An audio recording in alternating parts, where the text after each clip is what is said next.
Sekali lagi, pose 5 abad. Berkenan Bapak? Iya, baik, pose 5 abad dalam 1, 2, 3. Baik, terima kasih. Untuk bersiap-siap. 3, 2, 1.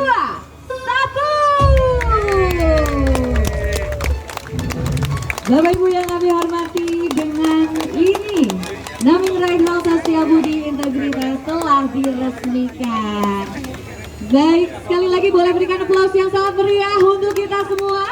Dan selanjutnya kita akan berfoto bersama terlebih dahulu. Kami persilahkan kepada tim. Pertama-tama puji syukur pada hari ini, pagi hari ini kita semua menyaksikan telah selesainya penataan Jalan Rasuna Said yang dimulai dengan pembongkaran 109 tiang monorel, panjang jalan yang dilakukan perbaikan 3,8 km dan juga biayanya 191 miliar rupiah, bukan 100. Dan jalan ini seperti yang kita lihat sekarang ini sudah kita tetapkan menjadi jalan yang pada setiap hari Minggu untuk Car Free Day mulai 5.30 sampai dengan jam 9.00. Dan pada hari ini juga tadi bersama dengan Bapak Ketua KPK kita baru saja meresmikan halte Setiabudi Integritas menjadi nama tempat ini, dan juga nanti ada halte kecil menjadi halte Integritas 1. Inilah sebagai komitmen kerjasama antara pemerintah DKI Jakarta dengan Komisi Pemberantasan Korupsi. Bapak Ibu saudara-saudara sekalian, sekali lagi saya mengucapkan terima kasih kepada Bang Yos, kemudian kepada Binar Marga yang telah menginisiasi dan sekaligus menjadi inspirasi untuk penyelesaian jalan ini. Saya yakin jalan ini akan menjadi landmark baru bagi Jakarta karena semua orang melihat sekarang jauh menjadi lebih tertata, lebih rapi.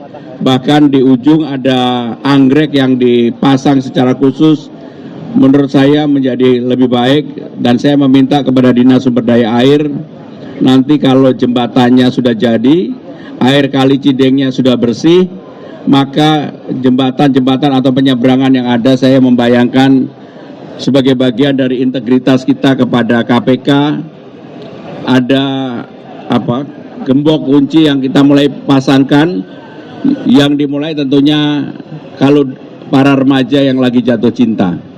Kalau bapak-bapak yang jatuh cinta nggak usah pasang gembok di situlah, gemboknya tetap di rumah aja gitu.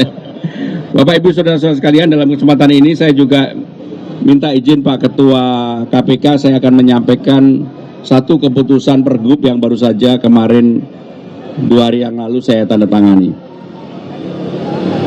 Pemerintah DKI Jakarta sebagai bagian untuk membangun Jakarta menjadi kota sinema, maka kami memberikan keringanan pokok pajak barang jasa tertentu atas jasa kesenian hiburan untuk tontonan film nasional.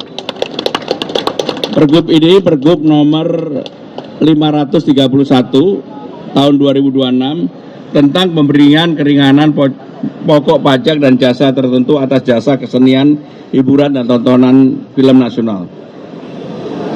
Pemprov DKI Jakarta memutuskan memberi keringanan 50% atas barang dan jasa tertentu atas jasa kesenian dan hiburan untuk tontonan nasional.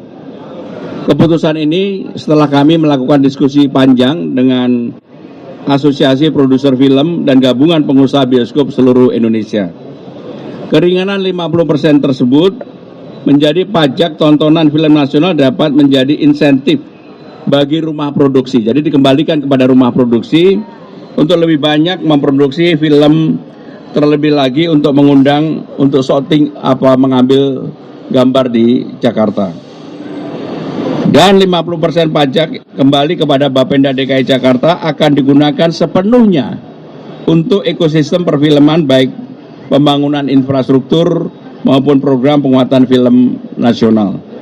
Kami berharap insentif ini akan membuat masyarakat di dunia perfilman, terutama di Jakarta, akan semakin semangat untuk menjadikan Jakarta menjadi kota sinema sekaligus pusat perfilman Republik Indonesia. Terima kasih. Wassalamualaikum warahmatullahi wabarakatuh.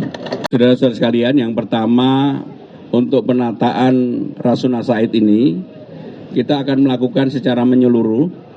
Yang pertama pedestriannya sekarang ini alhamdulillah udah hampir selesai semuanya. Penataan pohon-pohon yang ada, saya minta untuk pohonnya itu pohon yang bisa dimanfaatkan orang untuk berjalan dengan baik. Karena saya tidak mau bahwa pohon itu kemudian hanya menjadi aksesoris.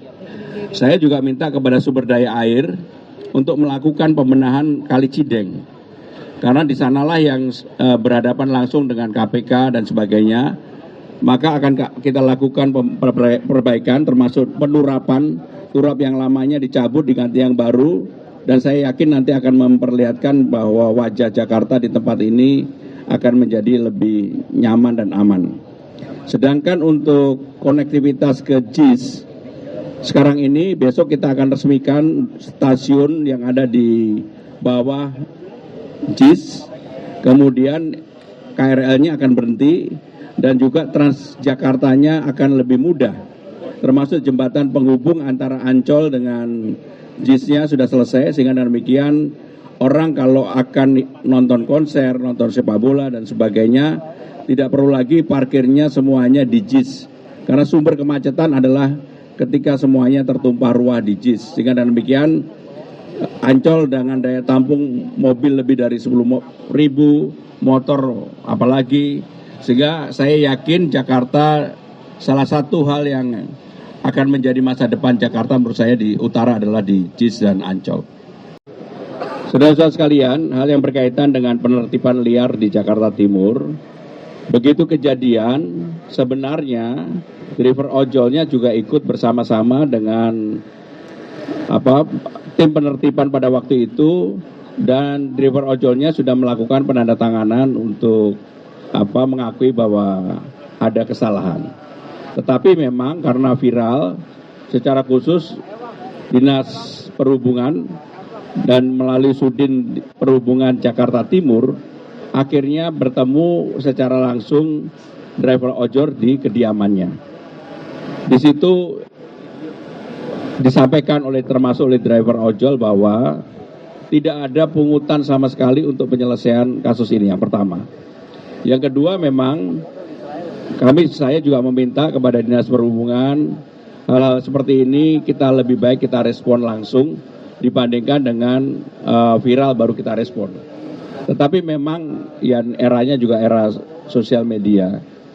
Begitu cepatnya kecepatan sosial media dibandingkan dengan kecepatan untuk menjelaskan, menerangkan persoalan apa adanya.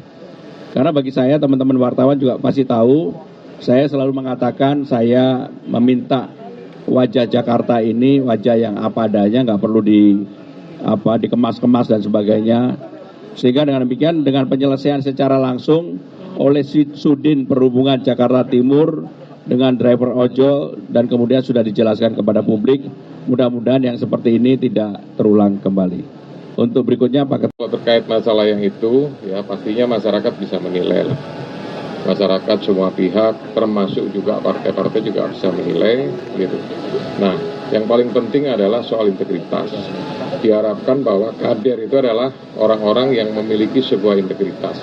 Jadi bukan hanya integritas pada orangnya, termasuk juga pada partainya juga. Karena apa? Produk yang dihasilkan, aktiviti, kegiatan, semuanya yang dilakukan itu nanti berkaitan bukan hanya masalah politik saja, tapi berdampak juga kepada kesejahteraan, pembangunan, bahkan hukum juga, gitu. Oleh karena itu, ya semua pasti diperlukan sebuah integritas yang relevan dengan kegiatan tadi. Itu aja jawaban singkat dari saya. Terima kasih. Baik.